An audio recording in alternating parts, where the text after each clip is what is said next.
Hey, baby boy. Mhm. Yeah, I'm reading a book. Would you like me to read it to you? Mhm. It almost reads like a poem. Well, you could use a nap. You work so hard. Okay. How about you lay your head in my lap and I read to you while I drink my tea. I can put my fingers in your hair. Hmm? Would you like that? Perfect. Come on, get comfortable. There we go. I love my fingers in your hair. I have to pause though to drink my tea. Are you ready? Okay. This is kind of a meditative story. If you fall asleep, that's okay. Yeah. Sleep is good. Are you ready? Close your eyes. Just let me read to you. You're a shipwrecked soul underwater sometimes, or maybe all the time. That's what you would say. Your sunken span from the glow of a distant sun. You would look up and see, I know, but that spotlight ripples like it is welling up with tears, and you can feel the pressure behind your eyes when you turn to face the surface. How warm it must be up there. How open the air must feel. Imagine that. Imagine.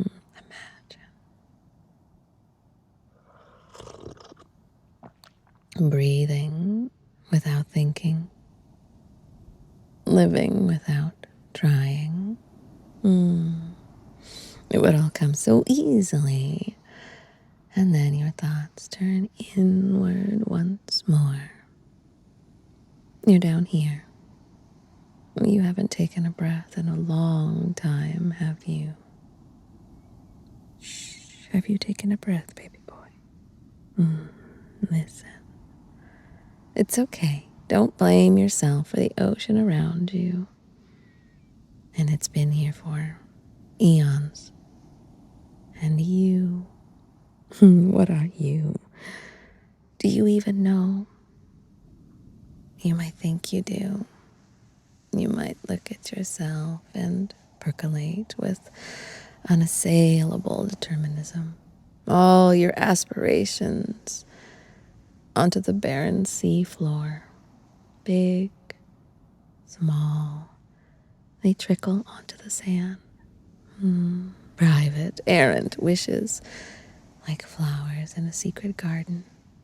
Heart-swelling dreams that spill from your silence like an amatory cloud. They're all gone now. You let them fade out. You've seen them fade. It's the way of things, you know. That's what you think. And, oh, you know it like a mantra, don't you? The abyss, the abyss. You remind yourself over and over that you think you belong down there. Why? Why do you have to remind yourself of something you know to be undeniable, crushing in its truth? Repetition breeds repetition, but does not realism breed cynicism? You might believe that they are one and the same, and I would never blame you for that. No, I wouldn't. That is a common human bias that we fall for. But if you are being so impartial with yourself, if you truly are giving yourself the benefit of some existential doubt, then why do you keep arriving at the conclusion that you will never escape unhappiness? That its gravity holds you captive, that you will always be unhappy, that perhaps, you were meant to be unhappy. Since when is the resting state of the universe oppositional to your existence and not simply neutral? Since when are you as powerless as a shivering molecule losing its own heat to entropy? Oh, all you have to do is change. All you have to do to change that is move. To move, pet. Think about it. Even breathing is moving, is it not? I love pondering these things. Interesting book, no? While you wander back to your unspoiled self, time again. You make it look so casual. Just visiting, no committing. Simply recalling that reckless piece of your novel soul, that silly, wishful, burgeoning, beautiful person you are. Only to wound it with a cold voice in your head. Stop it, pet. Boop. That cold voice. I want it dead. You listen to it as it whispers of ignominy like a prayer, smearing you with self-reflection like it's an insult. Just look at yourself, it says. Reminds you of everything you believe you are and everything it thinks you've done from the harshest of angles. But maybe, just maybe, you haven't been looking at yourself at all. Simply a bad reflection. One created in the dark, one built of fear. Take a deep breath.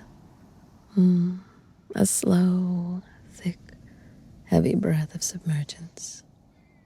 Do you have eyes to see? I wonder. Take another breath. Embrace the resistance in your lungs. You haven't taken a non-judgmental breath for so long. Let it happen without judgment. If you had eyes to see clearly, I wonder, could those eyes look back upon yourself? Take another breath. That's right. Take your time. Oh, accept it as a temporary, beautiful thing that accompanies you for your life. Breathe. Can your eyes see in the dark, love? I can tell you myself, it is so hard to see in the dark you've wrapped around yourself. Don't worry about what you can or cannot see. Simply move. Move away from that harsh voice and breathe.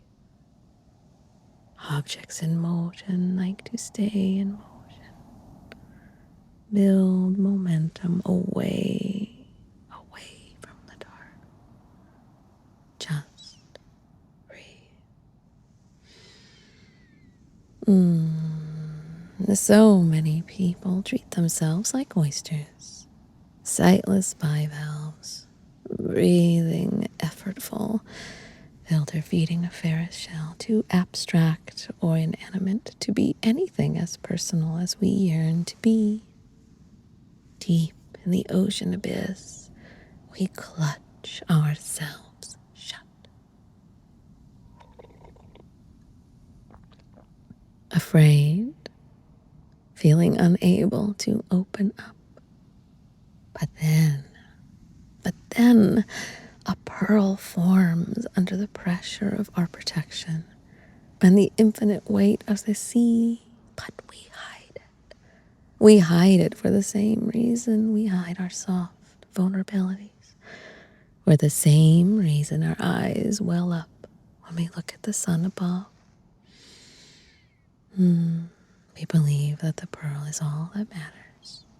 We fear that it is the only good thing about us, was never ours in the first place.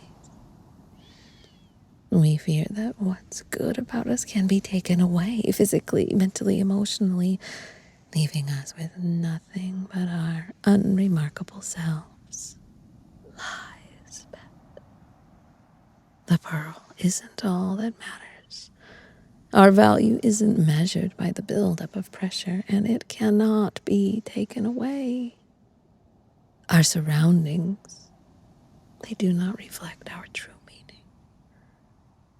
Because a living, breathing castle of premortal, pelagic stone is more a miracle than its eye-catching byproduct. Just as far more complex wonders, like yourself, are worth so much more than the adversary in your human experience. I know words only go so far. The distance between us, the writer and the reader, is enough to put pressure behind mine own eyes. They well up like I am gazing at the rippling spotlight above. If I could, I would offer my arms.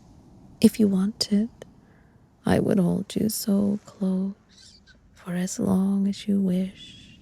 Oh, pet. If you let me, I would whisper something silly, something special into your ear. I would take every joy in being with you, being my whole shameless self with you, embracing that with a safe, somnolent love, every bit of the person you are. I can't quite do that, can I? So you, dear listener, I will give you this. You are a precious miracle. You are deserving of comfort. You can create safety. You are deserving of experiences. Live, pet. You will know love. You will know peace. Once you accept it as possible. Otherwise, you will miss it. You will sleep softly. You will wake with purpose. Your days will carry you in complement to your actions, and your evenings will wrap around you with the quiet contentment of intimacy. Oh, you deserve to feel good. You deserve to seek purpose. If you don't believe me, that's okay, pet. All feelings are simply vibrations in your body, currents passing through you. They are not who you are. So be it mollusk, person, or prized ocean gem. I see you for more than what you think you are. And I believe that someday you will.